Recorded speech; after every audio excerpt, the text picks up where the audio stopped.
All right, welcome back to another lesson. Giving all glory and praise and honor that's due to Yahweh Bashim Yahweh Shai Bashim Kodash, and that belongs to the apostles and elders of Great Millstone. Peace, mercy, and grace to the household of faith, the elect. Coming back at you with another lesson, man, inspired through video of the beloved leadership of Great Millstone Atlanta. I was watching their live stream, and something that the Bishop of Tazawam said that inspired me to do this quick lesson was I'm gonna go ahead and play it actually, and it inspired me to the title of this lesson to be the Council in the Heavens. I'm just gonna play this real quick. Right. Okay, continuing on here. It says, but according to his own purpose and grace, which was given us in Hamashiach Yahweh Shai before the world began. This was something that was talked about before the foundations of the world was even created. Certain souls and members of the elect was a part of a council, was a part of a conversation, okay? To where at the end, that conversation would manifest to the sons of the Most High taking over the world. That was already talked about before the world was even created, man. And that's why we have to understand that the things that we... Yeah, and scriptures came to mind about this because what happens on the earth takes place in the heavens, in the spiritual realm, before it takes place on the earth. And I just wanted to go ahead and get this precept in 1 Kings, the 22nd chapter. The title is Micaiah warns Ahab.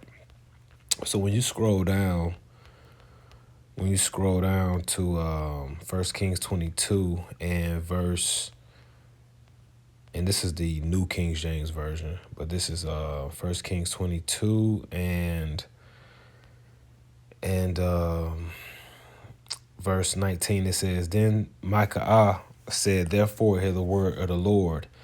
I saw the Lord, okay, the Lord in all caps like that. That's in the Hebrew, that's the name of the Most High, which is Yahweh. So he's saying, I saw Yahweh sitting on his throne and all the host of heaven standing by on his right hand and on his left.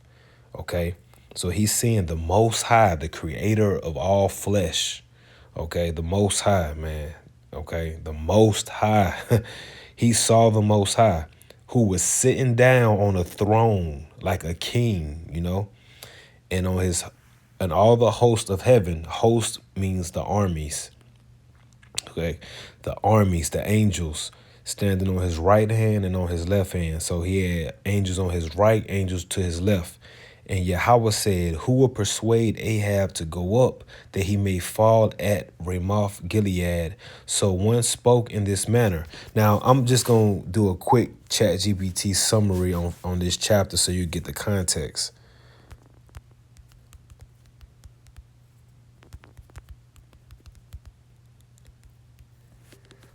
Yep, 1 Kings 22. So 1 Kings 22 describes the events surrounding King Ahab of Israel's final battle and his downfall. All right, King Ahab. Okay, after 3 years of peace between Israel and Aram, which is Syria, King Ahab of Israel seeks to reclaim Ramoth Gilead from the Arameans. He asks King Jehoshaphat of Judah to join him in battle. Jehoshaphat agrees, but insists they first seek the Lord's guidance. False prophets verse Micaiah. Ahab gathers about 400 prophets who all predict victory. Yeah, victory, we're going to win. However, Jehoshaphat requests a true prophet of the Lord. So Ahab reluctantly summons Micaiah. Micaiah initially mocks the king's prophets, but then reveals a vision of Israel's defeat and Ahab's death. He explains that a lying spirit has deceived Ahab's prophets. Enraged, Ahab imprisons Micaiah. Despite Micaiah's warning, Ahab and Jehoshaphat go into battle. Ahab disguises himself, but a random arrow strikes him and he dies by evening. His blood is washed from his chariot, fulfilling a prophecy that dogs would lick his blood. So Micaiah was telling the truth, which was that a lion spirit had came over them, that they was all pretty much in this lion spirit, which it wasn't true what they were saying. So let's get this account. So 1 Kings 22:19, then Micaiah said, therefore hear the word of Yahweh. I saw Yahweh sitting on his throne, and all the host of heaven standing by on his right hand and on his left. And the Lord said, who will persuade Ahab to go up, that he may fall at Ramoth Gilead? So one spoke in this manner, and another spoke in that manner. Then the spirit came forward and stood before Yahweh and said, I will persuade him. So this is in the heavens now. So there's like the elders of our camp was speaking here. There's a council in the heavens, man. And when you look at everything that's happening on this earth, there was a council, there was a plan in the spiritual realm for things to happen the way they manifested on this earth. So just like we're reading about before it manifested on the earth with the lion spirits influencing those prophets and them, all that taking place, it was a council in the heavens beforehand. So 21, then the spirit came forth and stood before the Lord and said, I will persuade him. Okay, there's communication going on in the spirit world between spirits and the Most High himself, who created all spirits, right? Verse 22, Yahweh said to him, in what way? So he said, I will go out and be a lying spirit in the mouth of all his prophets, which shows you that the Most High created the spirit of false prophets. It says, and Yahweh said, you shall persuade him and also prevail. So the Most High is already decreeing that this false spirit is going to win over King Ahab. Okay. And the Lord said, you should persuade him and prevail. Go out and do so. Therefore, look, Yahweh has put a lying spirit in the mouth of all these prophets of yours, and Yahweh has declared disaster against you. Counsel in the heavens. Now, this brings to mind Isaiah 46 and 10. We'll start at 9. Remember the former things of old, for I am God and there is no other. I am God and there is none like me. Right? This is obviously alluding to the Most High. Declaring the end from the beginning and from ancient times, right? Meaning beforehand, before things that are not yet done, saying, my counsel shall stand and I will do all my pleasure. Why? Because his counsel are the angels, are the spirits who come down in the earth and do everything that he declared and said, hey, yeah, you can do that. You can go down there and do this. Satan, you can go do that. Yeah, you can go there and you're gonna prevail. You're gonna be a lion spirit and you over him and you're gonna prevail. Hey, you're gonna influence them. They're gonna go to war and you're gonna prevail. That right there, I like that suggestion, but that's not gonna work. You're gonna do this and you're gonna do that. Just giving orders and commandments as a king would do, someone who's sitting on the throne would do. Come on, man. Counsel in the heavens. And the counsel of the heavens, the counsel is that the beast would do what it's doing today. There would be a lot of people taken and deceived by the miracles, because it said what? That Revelation, the 20th chapter and verse 7, right? Now, when 1,000 years have expired, Satan will be released from his prison and will go out to deceive the nations which are in the four corners of the earth. Esau would come out of those dark ages and he would come back via the Renaissance, and he would start a whole new world, a new system. He would colonize the Americas, colonize Europe, repaint his face, the images,